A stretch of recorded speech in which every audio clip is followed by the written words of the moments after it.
नमस्कार, knockinnews.com में आपका स्वागत है। मैं आज आपको बताने वाला हूं कि किस तरह से अफ़गानिस्तान में जो अब तालिबान की सरकार आई है, ये बाकायदा अमेरिका की एक पिट्ठू सरकार है।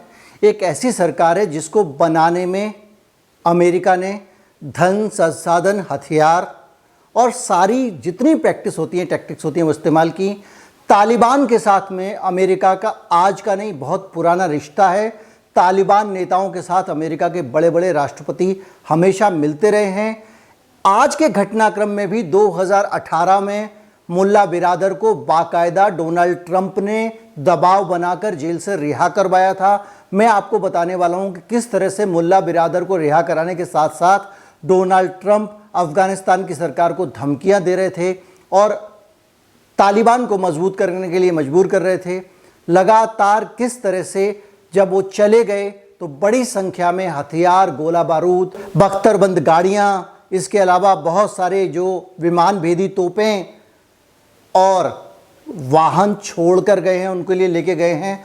जब 2018 में ये सारा प्लान बन रहा था कि अफगानिस्तान में तालिबान की सरकार बनवा दी जाए, उसी दौरान भारत ने भी 4 MI हेलीकॉप्टर दिए और उन MI हेलीकॉप्टर का इस्तेमाल आज तालिबान कर रहे हैं। ऐसी बहुत सारी बातें होंगी, पूरा इतिहास होगा। कहीं मत जाइए, चैनल को सब्सक्राइब कर लीजिए, फिर बातचीत आगे बढ़ाते हैं।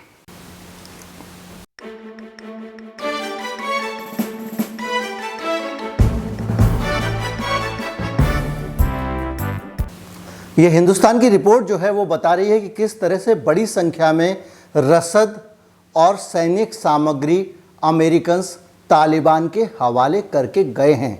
रिपोर्ट में लिखा है कि किस तरह से जो बख्तरबंद गाड़ियां हैं उनको अमेरिकी सेना की लेकर आराम से तालिबान घूम रहे हैं। अब ये मत सोचने लगिएगा कि बख्तरबंद गाड़ियां कैसे अमेरिका ले जाएगा। वो आराम से विमान में जाती हैं और आ जाती हैं। इसके अलावा जो बड़ी संख्या में जो हथियार हैं, जो मिसाइल, जो एंटी एयरक्राफ्ट मिसाइल हैं वो हैं और बहुत सारी सामग्री जो है उनके पास छोड़ के गए हैं। हिंदुस्तान टाइम लिखता है कि M4 कार्बाइन, M6 राइफ़ल, इसके अलावा और बहुत सारी हेलीकॉप्टर, MI-24 हेलीकॉप्टर, ये वो हेलीकॉप्टर हैं जो इस पूरे समझौते की प्रक्रिया जब शुरू हुई अमेरिका और तालिबान के बीच में, उसी दौरान भारत ने गिफ्ट किए। आप ये मतलब भी निकालने के लिए स्वतंत्र हैं कि भारत से गिफ्ट करवाए गए, या आप ये भी सोच सकते हैं कि भाई सैनिक हेलीकॉप्टर दिल किया होगा, मोदी जी का गिफ्ट कर दिया होगा। लेकिन इसका कोई कारण लगता नहीं है कि कोई किसी पड़ोसी देश को सैनिक हेलीकॉप्टर गिफ्ट करेगा। ये सारी चीज़ें जो हैं ये लगातार बता रही हैं और ये सब संसाधन जितने भी हैं उतने अमेरिका छोड़कर गया है तालिबान के बाद में। जो तालिबान को अफ़गानिस्तान मिला है वो काफ़ी हद तक सैनिक ताकत से लेस है। उसके पास टैंक हैं, उसके पास बहुत सारी चीज़ें हैं और आने वाले समय में भी अमेरिका उसको मदद लेने वाला है। कैसे समझेंगे, ये एक बयान सुनिए जो अमेरिका के बेहद सीनियर मोस्ट सैनिक अधिकारी का बयान है, जो ये कह रहे हैं कि तालिबान को अभी जो है बुरी नज़र से नहीं देखना चाहिए। वो उनको आतंकवादी मानने को तैयार नहीं है। उनका कहना ये है कि ये, मैं इसलिए आपको ये सब डिटेल बता दे रहा हूँ ताकि जो लोग अंग्रेज़ी ना समझें उनको पहले पता लग जाए। तो उनका कहना ये है कि ये जो तालिबान है ये कबीलों का समूह है, उनका अपना वैल्यू सिस्टम है, इसलिए ये नहीं समझना चाहिए कि तालिबान जो है वो बुरे हैं, उनकी अपनी सोच है। थोड़ा इंतज़ार करना चाहिए, जो बातें वो अच्छी बातें कर रहे हैं उस बात का इंतज़ार करना चाहिए, उन पे नज़र रखनी चाहिए और उनको काम करने का मौका देना चाहिए, उनको संभाल। ये वकालत जब अमेरिका करना शुरू कर देता है तो आप समझ लीजिए कि तालिबान के साथ में कितना प्रेम उसका उमड़ रहा है। समझौते की कॉपी मैं आपको पढ़वा चुका हूँ, किस किस तरह के खेल हुए हैं वो सब मैं आपको बता चुका हूं और जाने से पहले कैसे संसाधनों के साथ में लेस करके गया ये मैं आपको बता रहा हूं। वीडियो में आगे बढ़ूं उससे पहले ये अधिकारी महोदय का बयान जिसका मैंने जिक्र किया वो सुन लीजिए। And how do you feel about collaborating with the enemy when they have carried out such atrocities against UK military personnel over the years? I think you have to be very careful using the word enemy. I think people need to understand who the Taliban actually are. And of course, what they are a disparate collection of tribespeople. As President Karzai put it to me only yesterday, they're country boys. And the plain fact is that they happen to live by a code of honour and a standard, which has been their standard for many, many years. It's called Pashtun Wali. It has honour at the heart of what they do. They are bound together by a common purpose, which is they don't like corrupt governance. They don't like governance that is self-serving. And they want an Afghanistan that is inclusive for all. So I think rather than talking Except about... women. What? Except women. Well, again, I think we have to wait and see. I mean, I don't know what they mean. We can't support the way that they treat women. We surely. Well, I think you have to listen to what they're saying at the moment, and I think you have to listen to the facts on the ground. They're saying they women have to abide by Sharia law. Yeah, and I'm not saying that's anything that you and I would approve of particularly. I'm just clarifying that. Absolutely, but I do think that they have changed. I think they recognise that over the course of the last 20 years, Afghanistan has evolved. They recognise the fundamental role that women have played in that evolution. And yes, they, at the moment, will undoubtedly say that they want to respect women's rights under Islamic law, and that will be a Sharia law. But that doesn't necessarily mean that they won't allow them to be involved in government and in education and in medicine and those things that they need them to be involved in. So I think we have to be patient. We have to give them the space to show how they are going to step up to the plate. And whether or not we can work with them will very much depend upon how they treat all Afghans. अब अगर आप तालिबान के साथ में America की मोहब्बत के पुराने अफसानों पे जाएंगे तो आपको और भी अच्छी अच्छी बातें मिलेंगी। ये अमेरिका का एक वीडियो है जो पुराना उन्हीं की आर्काइव से निकाला है, जिसमें वहाँ के राष्ट्रपति रोनाल्ड रीगन तालिबान लड़ाकों का वहाँ पर स्वागत कर रहे हैं। वो कह रहे हैं कि आपका स्वागत है, आपके हम साथ खड़े हुए हैं, हम मजबूती से आपको समर्थन देना चाहते हैं। आपका जो प्रतिरोध है, आपका जो रेजिस्टेंस है, वो उसको किसी भी तरीके से बगावत नहीं कह रहे हैं, वो रेबल्स नहीं कह रहे हैं, वो कह रहे हैं आपका जो प्रतिरोध है उसमें हम आपके साथ में हैं। रीगन से एक के बाद एक करके अफ़गान नेता जाते हैं, मिल के आते हैं। अमेरिका का राष्ट्रपति उनके साथ खड़े होकर टाइम निकालता है, उनको भाषण देता है और उनके भाषण सुनता है और उनको हर प्रकार का समर्थन देने का वादा करता है। ये रिकॉर्ड पे है। आप एक छोटा सा हिस्सा अमेरिकन आर्काइव से इस वीडियो का सुन लीजिए, फिर मैं आगे बढ़ता हूँ। A very useful, and I might say brief, but also I'll add a very moving discussion with Chairman Yunus Khalis of the Islamic Union of Mujahideen of Afghanistan and other members of his distinguished delegation. I expressed our nation's continued strong support for the resistance and our satisfaction with the large step the Afghan resistance took toward unity in choosing a chairman for the first time. This new political milestone demonstrates that the people of Afghanistan speak with one voice. The goal of the United States remains a genuinely independent Afghanistan, free from external interference, an Afghanistan whose people choose the type of government they wish, an Afghanistan to which the 4 million refugees from Soviet aggression may return in safety and, yes, in honor. On behalf of the American people, I salute Chairman Khalis, his delegation, and the people of Afghanistan themselves. You are a nation of heroes. जैसे मैंने ये catalogue जो है पुराना America के archive से निकाला, वैसे ही ये फ़ोटो भी है जिसमें और भी आगे की बातें हैं, जिसमें मुजाहिदीन नेता जाके वहाँ देखिए। मुजाहिदीन और तालिबान में अंतर सिर्फ इतना कि तालिबान मुजाहिदीन के अंदर से ही निकली हुई एक धारा थी जो अधिक ज़्यादा कट्टर थी, या अमेरिका की तरफ से अगर तालिबान के लिए बोलना चाहें तो प्योरिस्ट थी। तो वो जो लोग थे, और अमेरिका अभी आपने जैसा सुना होगा, वो ये कह रहा है कि तालिबान जो है वो अच्छे लोग हैं और वो इसलिए विरोध कर रहे हैं क्योंकि उनको अपने यहाँ की करप्ट और सेल्फिश सरकार से नफ़रत थी, इसलिए उन्होंने उसको हटाया। ये अमेरिका का बयान है जो अमेरिका कह रहा है। यही अमेरिका यूएन से उनको मान्यता भी दिलाने जा रहा है, ये आप जानते हैं। अब मैं आपको थोड़ा सा और इसके पीछे लेके चलूँ। ये एक चिट्ठी है जो एक पत्रकार अपने दफ्तर को लिखता है और कहता है कि आप रेबल्स मत लिखिए इनको, ये रेबल्स नहीं हैं, ये क्रांतिकारी हैं, ये विद्रोही नहीं हैं, तो तालिबान जो विद्रोही हैं इनको विद्रोही मत कहिए। ये एक चिट्ठी है, इतिहास में गवाह है, तारीख चिट्ठी पे लिखी है, आप पढ़ लीजिए।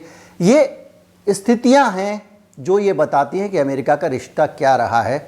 अभी ये इतना काफ़ी नहीं है। मैं आपको तालिबान, कुछ लोगों को एतराज़ था इस बात पे कि मैं तालिबान को गलत समझ रहा हूँ, तालिबान को मैं जानता नहीं हूँ, तालिबान के बारे में जो सख्त टिप्पणियाँ मैंने की हैं मुझे नहीं करनी चाहिए थी। मैं उन लोगों को कुछ चीज़ें याद दिलाना चाहता हूँ, मैं इतिहास में ले जाना चाहता हूँ, और मैं उस इतिहास में ले जाना चाहता हूँ जो ज़्यादा पुराना नहीं है लेकिन ज़्यादा नया भी नहीं है। आपको मैं लेके चलता हूँ कि किस तरह से तालिबान ने ये वादा अब जो प्रेस कॉन्फ्रेंस में किया है कि हम सभी पड़ोसियों के साथ शांति से रहेंगे और उनके ऊपर कभी हमला नहीं करेंगे, अपनी ज़मीन को उनके खिलाफ इस्तेमाल नहीं होने देंगे। ठीक यही वादा तालिबान ने तब भी किया था जब सोवियत संघ अफ़गानिस्तान छोड़कर पीछे हट गया था और उसने वहाँ पे उसी अंदाज में, जिस तरह से इन्होंने अपनी एक जेबी सरकार बनाई थी अफ़गानिस्तान पे, उन्होंने वो सरकार जो है उसको छोड़ के वो चले गए थे। तब भी सरकार की तरफ से और तालिबान की तरफ से यही वादा किया गया था कि हम किसी भी व्यक्ति को, पड़ोसी को नुकसान नहीं पहुंचाएंगे और अपनी ज़मीन का पड़ोसियों के खिलाफ इस्तेमाल नहीं होने देंगे।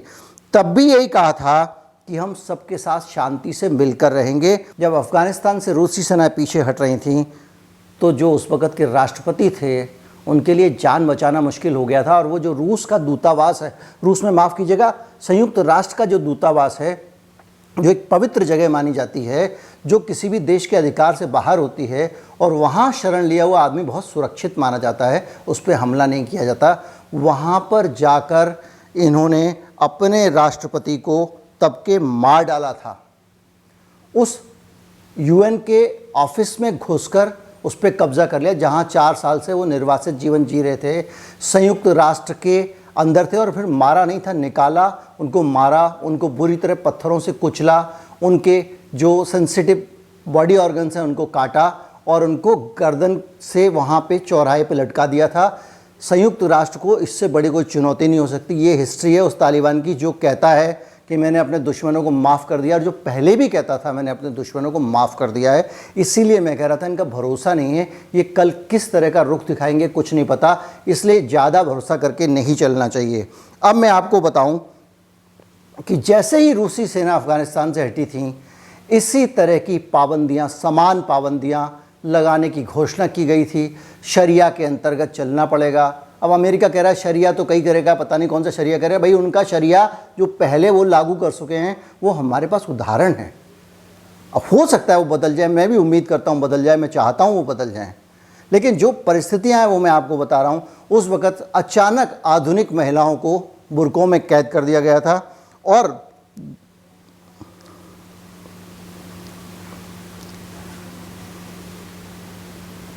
उनको बाकायदा दंडित किया जाता था, और कई सारे नियम थे कि वो ग्राउंड फ्लोर पे रहेंगी तो उनके घर जो है उनके शीशे नहीं होने चाहिए, खिड़कियाँ बंद होनी चाहिए, खिड़कियाँ होनी ही नहीं चाहिए।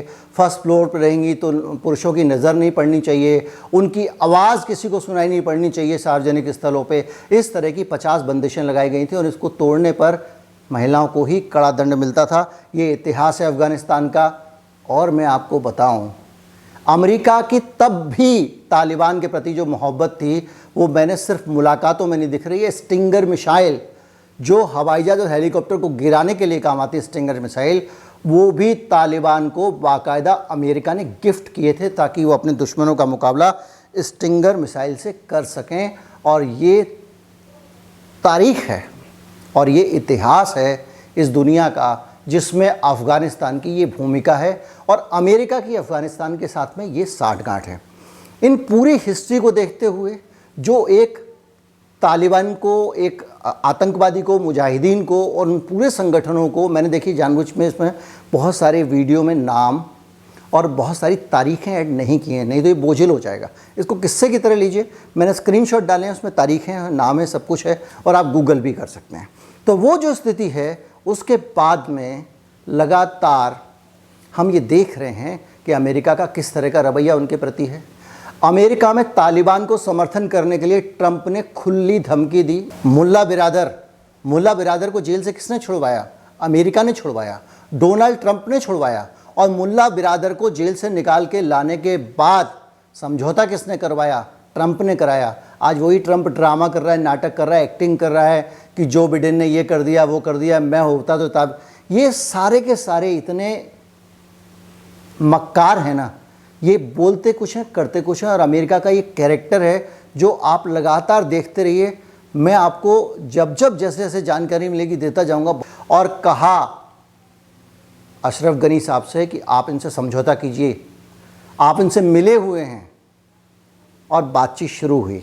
उस बातचीत के बाद में उनके अधिकारी उनके साथ बातचीत करते रहे, रसद का आदान प्रदान हुआ। मैं आपको बता चुका हूँ भारत का कितना पैसा फंस गया है, छिपाने की ज़रूरत नहीं है। ये सारी चीज़ें चल रही हैं। अब यूएन से मान्यता भी दिलाई जाएगी और अमेरिका को बहुत सारे लोग सैल्यूट ठोक रहे होंगे, तालिबान को गाली दे रहे होंगे, क्योंकि तालिबान को गाली देना उनके सिलेबस में आता है, उससे उनको वोट मिलते हैं। और तालिबान को वो धर्म के तौर पे देखते हैं, एक आतंकवादी समूह के तौर पे नहीं देखते। इस पे भी एक विचार अभी आपके मन में आ रहा होगा कि भाई हम धर्म को बुरा क्यों ना माने, तालिबान को ही क्यों बुरा माने। तो इसलिए क्योंकि शरिया लॉ बहुत सारी जगहों पे भी है, दूसरे देशों में भी है, और वहाँ पे ऐसी स्थितियाँ नहीं हैं। इसलिए मैं तालिबान को उनके साथ कैसे जोड़ के देख लूँ। और दूसरा ये है कि भारत में हिंदू मुसलमान की बीमारी, भारत क्या पूरे हमारे उपमहाद्वीप में बहुत ज़्यादा इसलिए है क्योंकि हमारे यहाँ पे हिंदू मुसलमान का भेद बोया गया। यहाँ धर्म के आधार पर देश का बंटवारा हुआ और दोनों कौमें एक दूसरे को शंका की नज़र से देखते रही हैं लगातार। इसकी वजह से होता क्या कि जो भी घटनाक्रम होता है हम उसमें धर्म ढूंढ लेते हैं। तालिबान का जो काम करने का नज़रिया, उसके खिलाफ जो लोग सड़कों पे प्रदर्शन कर रहे हैं, इतनी बड़े जोखिम के बीच में जान हथेली पर लेकर, उनका धर्म भी अलग नहीं है, वो किसी और धर्म के लोग नहीं हैं तालिबान के साथ में। बल्कि एक जो है पुराना इतिहास भी है कि बहुत सारे मामलों में हमारे जो है हिंदुओं ने, हमारे लोगों ने तालिबान की बहुत मदद भी की है। हमारे बहुत सारे अधिकारी तालिबान के संपर्क में रहे हैं।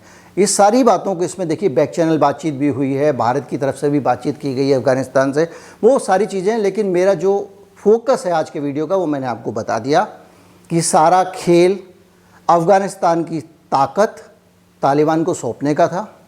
अमेरिका तालिबान को ये ताकत सौंप के गया, हथियार दे के गया और दिलवा के गया। इसके अलावा अमेरिका ने बड़ी संख्या में रिसोर्सेज उनके लिए छोड़े और उसी तालिबान को वहाँ सत्ता में बिठा दिया जो उसका पिट्ठू था। आज से नहीं था, कई सालों से था। जब वो सोवियत संघ के खिलाफ लड़ने में उनका इस्तेमाल कर रहा था, मैंने आपको वीडियो दिखाई, तब से था। ये दोनों मिले हुए हैं, ये दोनों एक जैसे हैं और हमें और आपको बेवकूफ़ बना रहे हैं। और सबसे बड़ी समस्या ये हो गई है कि अब ये जो है हमारे से बहुत दूर नहीं है अफ़गानिस्तान, इसलिए सरकार का काम बढ़ गया है। हालांकि डरने की ज़रूरत नहीं है, ऐसे तालिबान को हम लोग हैंडल करना जानते हैं। किसी भी मिशन को चलाने के लिए, किसी भी उपक्रम को चलाने के लिए धन की आवश्यकता होती है। बगैर धन के आप किसी भी उपक्रम को एक स्तर से ऊपर नहीं ले जा सकते और उसको ताकत नहीं दिला सकते। हमारी ताकत आप हैं, क्योंकि हम कॉरपोरेट से ना तो कोई फंडिंग लेते हैं, ना हमें कोई सरकारी मदद हम मांगते हैं। हमारे पास में आप ही की ताकत है और इस ताकत के ज़रिए ही हम आगे बढ़ सकते हैं। अगर आप चाहते हैं कि हमारी ताकत बढ़े, हम और मजबूत हों, तो इसके लिए ज़रूरी है कि आप जो है वो एक सार्थक योगदान अपना दें। और योगदान देने के लिए ज़रूरी है कि आप जो है कुछ भुगतान करें। भुगतान अनिवार्य नहीं है। जो लोग भुगतान नहीं कर सकते हैं, जो सक्षम नहीं हैं, जिनके पास एक्स्ट्रा पैसे भी नहीं हैं, वो लोग किसी भी प्रकार का कोई भुगतान ना करें। लेकिन अगर आपके पास अतिरिक्त धन है तो उसमें से एक छोटा सा हिस्सा आप हमें दे सकते हैं। UPI ID जो है वो डिस्क्रिप्शन में नीचे है, वहाँ जाएं और वहाँ जाकर आप अपना योगदान दे सकते हैं। उम्मीद करता हूँ वीडियो अच्छा लगा होगा। ज़्यादा से ज़्यादा लोगों तक शेयर करें, उन तक पहुँचाएँ। नमस्कार, जय हिंद।